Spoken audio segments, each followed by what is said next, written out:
On va débuter tout de suite avec une intervention de Georges Ruidas, le président d'Amadeus France. Avant qu'il ne vienne sur la scène, il va nous faire une intervention sur l'évolution des comportements des voyageurs au cours des prochaines années. Ça va être un peu notre socle de l'après-midi. C'est à partir de cette étude qu'a faite Amadeus, à partir des tendances que va nous faire partager Georges, qu'on va pouvoir dérouler un peu notre après-midi. Je vous demande d'applaudir bien fort Georges Ruidas.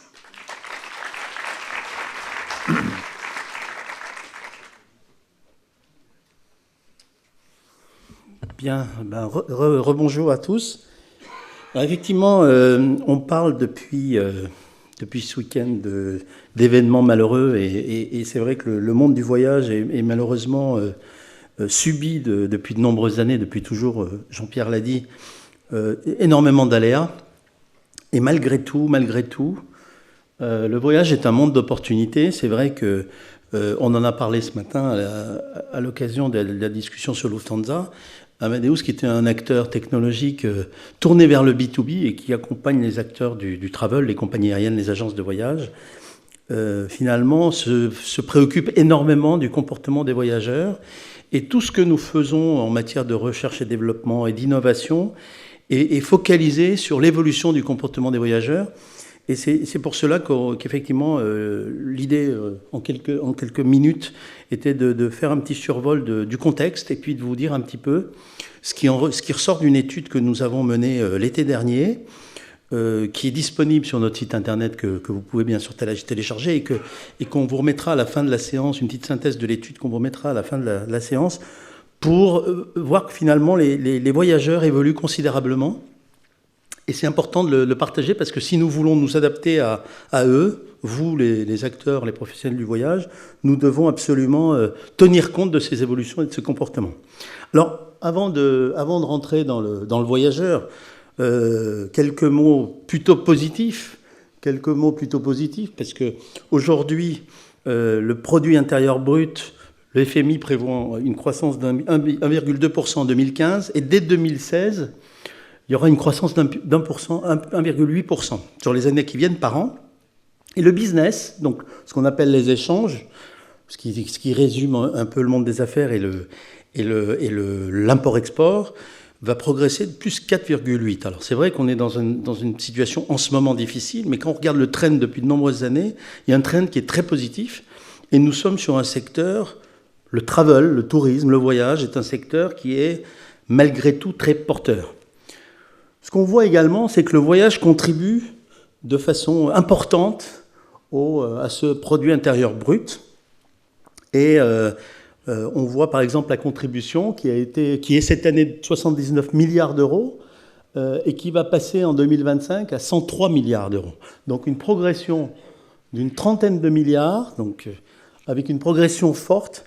Et pourquoi on parle de contribution du travel au produit intérieur brut et pourquoi un lien direct? Parce qu'il y a un certain nombre de cabinets comme McKinsey par exemple qui ont expliqué que le trafic aérien était directement lié à l'évolution du produit intérieur brut. Par exemple, McKinsey disait que le travel progressait à hauteur de plus 0,6 par rapport à la progression du produit intérieur brut. Et puis des constructeurs aéronautiques comme Boeing, Airbus analysent également toutes ces analyses d'évolution de business et par rapport aux évolutions de revenus passagers par kilomètre, tous les indicateurs, les KPI des compagnies aériennes, on se rend compte également que l'accélération est toujours plus importante dans le domaine du voyage et du travel par rapport au produit intérieur brut.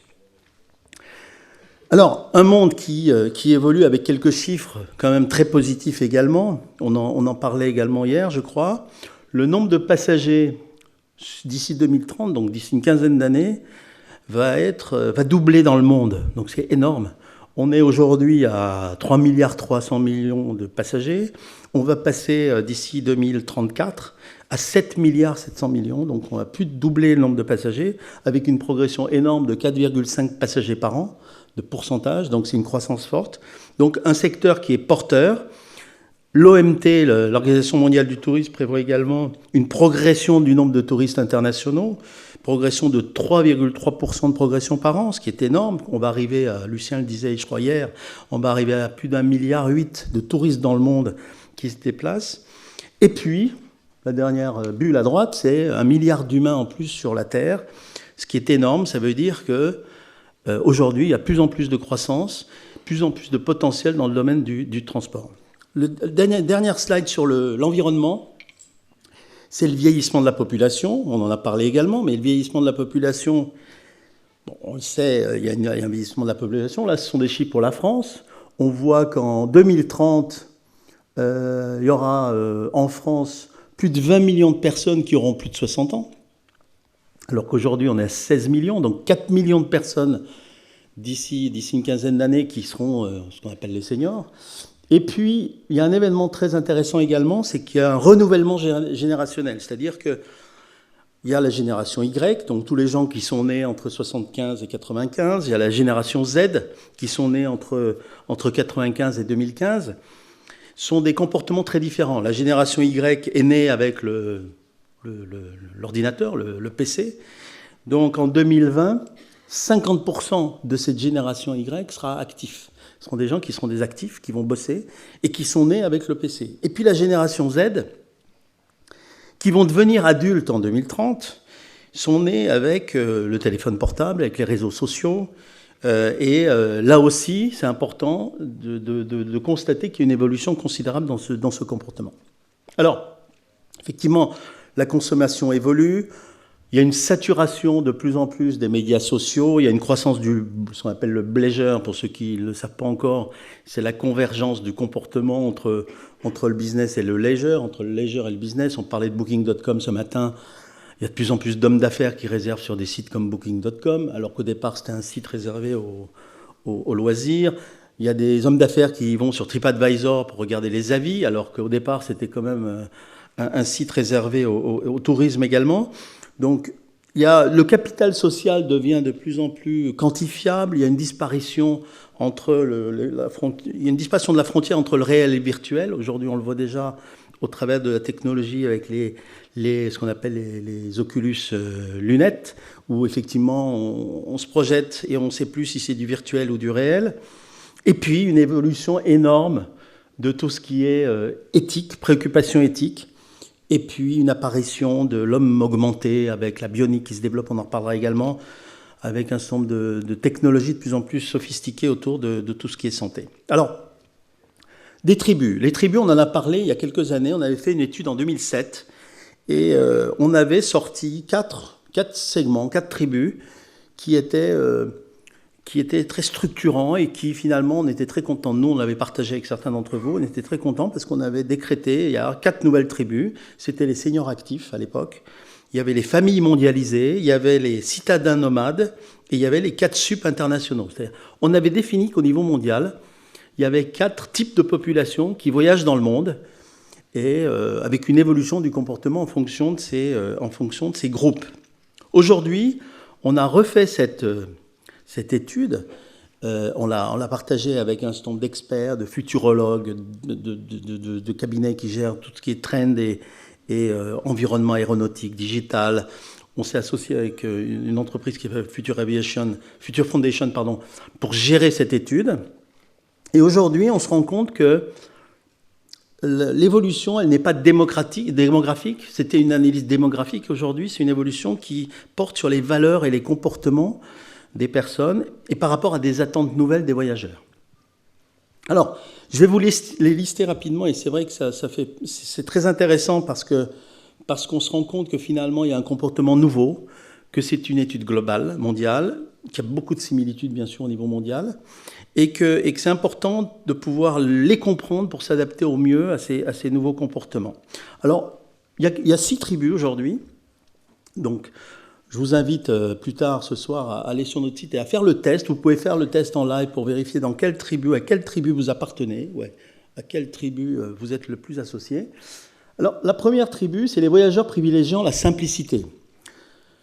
Les tribus qui privilégient la simplicité sont des gens qui veulent de l'assistance, qui veulent vivre une parenthèse très rare pendant leurs vacances, qui considèrent qu'ils ont besoin d'inspiration, donc ils sont très, on va dire, influents, on peut les influencer. Ils veulent une offre très personnalisée, ils veulent une décision rapide, ils veulent des packages, parce qu'ils veulent de la simplicité, donc c'est des gens qui veulent qu'on leur mâche un peu le travail, et ils veulent une assistance complète. Donc ça, c'est une première tribu qui, effectivement, c'est une catégorie de gens qui voyagent beaucoup, mais qui veulent vraiment s'isoler pendant ces vacances et puis profiter de cette période. La deuxième tribu sont les voyageurs récompenses. Les voyageurs récompenses sont des gens qui travaillent beaucoup tout au long de l'année et qui veulent profiter de cet instant, cette parenthèse, ces vacances, pour bénéficier d'un moment de luxe, de bien-être exclusif, qui veulent de l'inspiration, donc le travail que doit être fait au niveau marketing et au niveau de l'approche, les agences de voyage qui travaillent avec ces gens-là doivent avoir une approche adaptée, donc avec une forte inspiration, et puis une forte personnalisation, une offre packagée également et très connectée. Ce sont des gens qui veulent être connectés et qui veulent vraiment, on va dire, pendant cette période, profiter au maximum de ce moment rare qui est la récompense des vacances ou du voyage. La troisième catégorie, c'est les chercheurs de capital social. Les chercheurs de capital social sont aujourd'hui des gens qui, il y en a de plus en plus, c'est souvent effectivement la nouvelle génération, on parlait de la génération Z, sont des gens qui ne vivent qu'au travers de leur audience, qui tweetent en permanence, qui regardent les avis, qui regardent les réseaux sociaux, qui sont obsédés par ça. Qui veulent absolument analyser ce qu'on appelle les reviews d'hôtels, qui comparent, qui sont très ouverts aux recommandations, qui écoutent ce qu'on leur dit, qui recherchent de l'exclusivité, qui veulent de la personnalisation également, mais qui veulent du contact et surtout, leur obsession, c'est qu'au retour de leurs vacances, ils veulent partager, ou même pendant, ils veulent partager cette expérience et veulent vraiment pouvoir valoriser sur les réseaux sociaux cette expérience de voyage. Donc il y a une catégorie. Il y en a certainement dans la salle qui se reconnaîtront et qui sont vraiment dans cette tribu-là. Ensuite, il y a une catégorie qu'on appelle les puristes de la culture. Veulent des expériences dépaysantes. Ce sont des gens qui veulent être... C'est de l'immersion totale. Ils veulent découvrir des cultures étrangères. Ils veulent des expériences authentiques. Ils veulent profiter de leurs vacances ou de leur voyage pour découvrir. Ils sont focalisés sur l'authenticité, sur la culture. Ils ne veulent pas de personnalisation, ou ils n'en sont que peu influents à la personnalisation, et ils veulent surtout découvrir tout seuls. On peut les influencer souvent quand on s'approche du départ, parce qu'ils ne prévoient pas depuis très longtemps en amont ce type de découverte. Et effectivement, ils veulent un service à la carte parce qu'ils ne veulent pas un package, ils ne veulent pas une organisation toute faite pour justement découvrir ces expériences dépaysantes. La prochaine tribu, c'est les voyageurs éthiques. Les voyageurs éthiques, une démarche bien sûr responsable, il y en a beaucoup également, sont omnibulés par l'empreinte énergétique, par la réduction de l'empreinte énergétique, veulent improviser leurs déplacements, veulent être dans le développement des communautés, sont très attachés à l'éco-durabilité, veulent améliorer la vie des autres et sont très attachés aux valeurs morales, aux valeurs environnementales et éthiques bien sûr. Et sont des gens qui effectivement sont assez influençables avant le départ par rapport justement à ces KPI, à ces critères qui font que leur motivation, ce n'est que ça. Et ils sont assez sujets à des offres packagées. Il y a certains acteurs dans l'industrie qui le font très bien. Je ne citerai pas de nom, parce qu'ils ne sont pas là. Mais il y a certains acteurs qui font aujourd'hui des offres uniquement adaptées à ça. Et même dans la salle, je connais des acteurs qui font des niches sur ce type d'approche. Et la dernière tribu, qui est une tribu également très importante, c'est les voyageurs par obligation. Les voyageurs par obligation... Alors on parlait de démarche Bléger, on est beaucoup confronté à cette démarche Bléger, c'est-à-dire qu'on est souvent confronté à... On a des contraintes professionnelles, on part dans des conventions, et puis finalement on profite de la convention professionnelle pour passer 2 jours après la convention pour visiter un endroit, ou alors on a des contraintes familiales, on doit aller à un mariage en province ou dans un pays, Et on en profite également pour y aller peut-être 3 jours avant pour visiter. Donc c'est ce qu'on appelle le bléger. C'est-à-dire que c'est quelqu'un qui a des obligations, qu'elles soient des contraintes familiales, professionnelles, religieuses, des contraintes de temps, des contraintes de budget, et qui veut profiter de ces instants pour bénéficier d'un moment libre, pour prendre du plaisir, ne pas avoir de soucis, et rechercher une pertinence sur l'offre pour partager ces instants et ces voyages qui sont importants pour lui parce que ce sont des personnes qui sont souvent occupées et qui essayent d'allier le plaisir aux contraintes. Voilà. Donc voilà les 6 tribus. Donc je pense que c'est très intéressant parce que c'est une démarche totalement, non démographique, mais vraiment tournée autour de valeurs, de nouveaux comportements et qu'on retrouve au travers du monde entier. On a fait une analyse globale en Asie-Pacifique, aux États-Unis, en Amérique du Nord et puis en Europe bien sûr. Et on retrouve ces similitudes. Je pense que Pascal y reviendra tout à l'heure, mais il y a quand même aujourd'hui ces segments qui sont très très importants et qui vont structurer nos offres demain pour les compagnies aériennes, pour les agents de voyage, pour les tour opérateurs, pour les acteurs du travel, pour s'adapter à ces évolutions. Alors, bien entendu, tout ça est tourné autour du traveler, autour du voyageur, qui est de plus en plus connecté. On en parlait aussi, Frédéric en parlait hier, tout le monde est connecté en live, on est connecté non seulement pendant le voyage, on est connecté avant le voyage, pendant le voyage, après le voyage. Tout le monde veut de la personnalisation, il y a de plus en plus de personnalisation. Et puis, par rapport à cette analyse de grille, d'études, de tribus, on a une grille de lecture, là aussi, vous la retrouvez dans notre étude, qui est très intéressante parce que finalement, on voit quels sont les critères par rapport aux différentes tribus et quelles sont les zones sur lesquelles on peut influencer par rapport au comportement de ce voyageur. On voit par exemple que, ça c'est un exemple de grille de lecture, le voyageur par obligation, l'inspiration en haut à gauche, c'est pas son truc. C'est pas la peine de lui faire de l'inspiration. Il connaît sa contrainte, il sait où il veut aller, ou pourquoi il veut y aller, ou quelle est sa contrainte. Par contre, on peut rapidement lui vendre quelque chose, on peut rapidement lui proposer quelque chose. Le degré de personnalisation est très élevé, very high à droite. Et aujourd'hui, vous avez ce type de grille de lecture pour toutes les 6 tribus que j'ai partagées avec vous juste précédemment et qui vous permettront de réfléchir à tout ça et de voir comment vous pouvez vous adapter au comportement de ces voyageurs de demain, qui sont les voyageurs qui vont nous accompagner sur les 15 années qui viennent.